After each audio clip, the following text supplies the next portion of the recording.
السلام علیکم۔ بےحد درود حبیب خدا و آل محمد و اصحاب محمد صلی اللہ علیہ وآلہ وسلم۔ میرا نام فہیم حاصل اور آپ دیکھ رہے ہیں میرا فیس بک اور یوٹیوب چینل۔ آپ ملاحظہ فرما رہے ہیں میرا پروگرام پاکستان ایک نظر میں۔ پہلی ویڈیو میں نے پاکستان کو درپیش سب سے بڑا مسائل جو تھا اس کی نشاندہی کی۔ اس ویڈیو میں ان کے تمام کے حل بتانے کی کوشش کروں گا۔ سب سے پہلے جو پہلی ویڈیو میں نے سب سے زیادہ جس بات پر زور دیا اس کا حل بتانے لگا ہوں کہ پاکستان میں نصاب کی تبدیلی۔ افلاطون کہتا ہے کہ when education become a game then it is become more easy craft، یعنی اگر ایجوکیشن یعنی تعلیم ایک کھیل کی طرح ہو جائے گی تو یہ اور آسان کام ہو جائے گا۔ اب آپ اپنی جو ٹیکسٹ بک ہے ان کو ہاتھ لگا کے دیکھیں، ان کو کھول کے دیکھیں تو ایسی کوئی چیز ان میں نہیں نظر آتی کہ جن سے انسان اس کی طرف اٹریکٹ ہو، اس کو اٹریکشن ہو کہ یار میں اس کو پڑھ کے دیکھوں۔ اس کی وجہ یہ ہے کہ ہم نے اس طرح کا نصاب ہی نہیں ترتیب دیا۔ اگر آپ دیکھیں کہ باہر کے ملکوں میں ان کی بہت ایزی کتابیں لگتی ہیں لیکن وہ ایزی نہیں ہوتی، لیکن ان کا کرافٹ اس طرح کا ہوتا ہے، ان کی ڈیزائننگ اس طرح کی ہوتی ہے کہ وہ دیکھنے میں بھی اٹریکٹیو لگتی ہے اور پڑھنے کا دل کرتا ہے۔ لیکن ہماری عجیب اتنا پیسہ بھی ہم ان چیزوں پہ خرچ کرتے ہیں لیکن ہم ان کی طرف غور نہیں کرتے۔ ہمیں چاہیے کہ ہم برٹش جو ہیں یا یورپین ممالک، فرانس ہو گیا، اس طرح کے مختلف ممالک، باقی چیزیں تو ہم ان کی کاپی کر رہے ہیں، یہ چیزیں جو ہمیں کاپی کرنی چاہیے یہ چیزیں ہم ان کی کاپی نہیں کر رہے۔ ہمیں اپنے نصاب کو جو باہری ممالک ہیں ان سے کاپی کرنا چاہیے، اپنے نصاب کو اٹریکٹیو بنانا چاہیے تاکہ بچوں کا اس میں دل لگے۔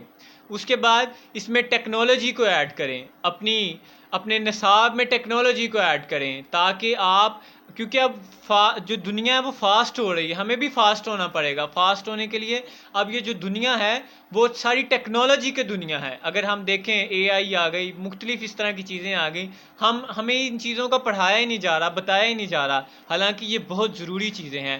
تو اس لیے ہمیں ٹیکنالوجی کو ایڈ کرنا چاہیے اس کے بیچ۔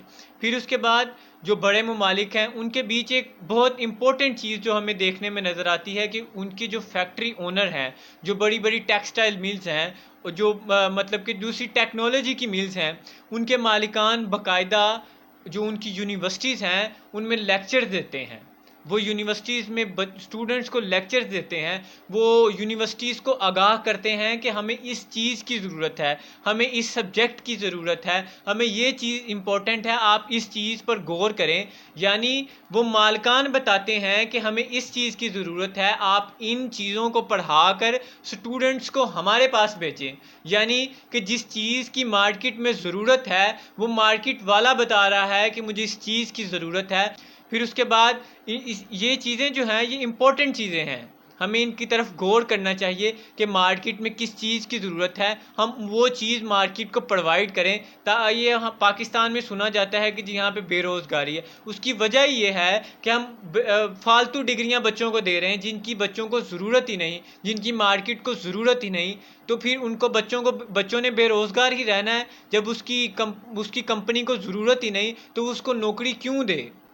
پھر اس کے بعد ٹیچرز کی باقاعدہ ٹریننگ کروانی چاہیے۔ آپ دیکھیں کہ انڈیا جو ہمیں جو اچھی چیز ہے ہمیں سیکھنی چاہیے، چاہے وہ کچھ بھی ہو، چاہے وہ ہمارا دشمن ہے۔ آپ دیکھیں کہ انڈیا میں ان کا جو اسٹڈی لیول ہے وہ کہاں تک پہنچ گیا ہے، انہوں نے اسٹڈی میں ایجوکیشن میں کتنی ترقی کی ہے۔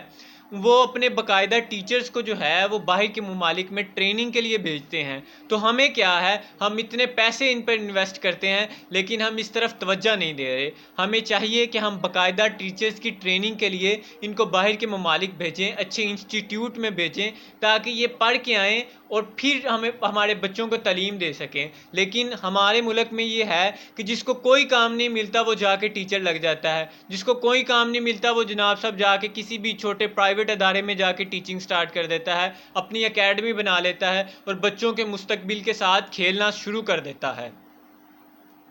پھر اس کے بعد آپ دیکھیں کہ ہمارے سرکاری ٹیچرز، کہا تو جاتا ہے کہ جناب یہ پی ایچ ڈی لیولز ہیں، ایم فل کر کے پھر ہم ان کے باقاعدہ ٹیسٹ لیے جاتے ہیں، لیکن آپ دیکھیں کہ ان ٹیچرز کی صلاحیتیں کیا ہیں. وہ وہاں پہ آتے ہیں، بیٹھ بوٹ کے چلے جاتے ہیں. اگر کوئی پڑھانا چاہتا بھی ہے تو وہ اوپر سے پڑھا کر چلا جاتا ہے.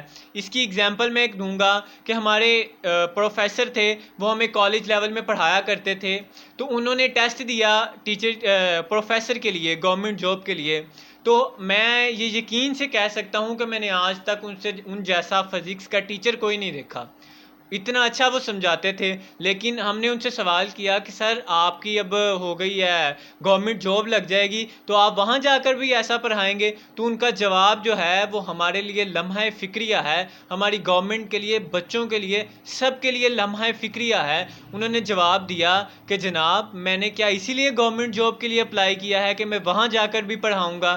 یعنی کہ وہاں کے ٹیچر سمجھتے ہیں کہ ہم یہاں پہ ایک بار ہماری گورنمنٹ جاب لگ گئی ہے، اب ہمیں یہاں سے کوئی نہیں نکال سکتا، ہمیں کوئی پوچھ گچھ نہیں کر سکتا. پھر اس کے بعد آپ جو پرائیویٹ سکولز ہیں ان کو کمپیئر کریں گورنمنٹ سکول کے ساتھ. حالانکہ ہم گورنمنٹ سکولز میں اتنا پیسہ انویسٹ کر رہے ہیں جس کا کوئی حساب نہیں، لیکن پھر بھی وہاں کا رزلٹ ہمیں زیرو ملتا ہے. اس کی وجہ یہ ہے کہ وہ اپنی ذمہ داری نہیں محسوس کرتے، وہ اپنی ذمہ داری نہیں لیتے کہ یہ بچے ہماری یہ قوم کا مستقبل ہیں یہ بچے. لیکن وہ اس طرف غور ہی نہیں کرتے. وہ صرف دیکھتے ہیں، آئے ہیں، اٹینڈنس لگائی، وہ بھی نہیں لگائی، اور چلے جاتے ہیں کہ ہمیں تو تنخواہ مل جانی چاہیے.